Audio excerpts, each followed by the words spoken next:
ആദ്യ പുസ്തകം ചെകുത്താന്റെ കോട്ട പ്രകാശനം ചെയ്തു. Ottapalam MLA advocate K. Premkumar പ്രകാശന കർമ്മം നിർവഹിച്ചു. ബാലസാഹിത്യ ലോകത്തിന് പുത്തൻ കലാസൃഷ്ടിയായി ലക്കിടി AJB സ്കൂൾ അധ്യാപിക സാജിദയുടെ ആദ്യ പുസ്തകം ചെകുത്താന്റെ കോട്ട പ്രകാശനം ചെയ്തു. EK നയനാർ സ്മാരക കമ്മ്യൂണിറ്റി ഹാളിൽ നടന്ന പുസ്തക പ്രകാശനം Ottapalam MLA advocate K. Premkumar നിർവഹിച്ചു. Mannarkkad deputy forest range officer Mohanakrishnan ആദ്യ പ്രതി ഏറ്റുവാങ്ങി. Aksharajalakam publications chief editor Hussain Thattathazhath അധ്യക്ഷത വഹിച്ച ചടങ്ങിൽ ഒറ്റപ്പാലം ബ്ലോക്ക് പഞ്ചായത്ത് പ്രസിഡന്റ് ശോഭന രാജേന്ദ്ര പ്രസാദ് വിശിഷ്ടാതിഥിയായി പങ്കെടുത്തു. എഴുത്തുകാരനും പ്രഭാഷകനുമായ രാജേഷ് മേനോൻ പുസ്തക പരിചയം നടത്തി. ലക്കിടി പേരൂർ പഞ്ചായത്ത് പ്രസിഡന്റ് സുരേഷ് ആദ്യ വിൽപ്പന നിർവഹിച്ചു. മുൻ പഞ്ചായത്ത് പ്രസിഡന്റ് ഷൗക്കത്ത് അലി ആദ്യ പുസ്തകം ഏറ്റുവാങ്ങി.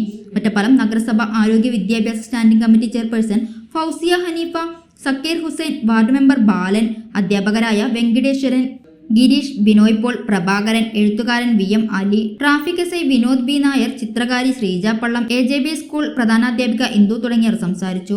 എന്റെ മുമ്പിലിരിക്കുന്ന നിങ്ങൾ ഓരോരുത്തരുമാണ്, ഒറ്റ ഫോൺ കോളിലൂടെ എത്തിയ ഓരോരുത്തരുമാണ് എന്റെ ഈ ഒരു സ്നേഹം സന്തോഷം പങ്കിടാൻ എത്തിയ ഓരോരുത്തരെയും ഹൃദയത്തോട് ചേർത്ത് നിർത്തിക്കൊണ്ട് തുടങ്ങും. ഞാൻ വലിയൊരു എഴുത്തുകാരനൊന്നുമല്ല. ഇടയ്ക്കെപ്പോഴെങ്കിലും എന്തെങ്കിലും കുത്തിക്കുറിക്കും.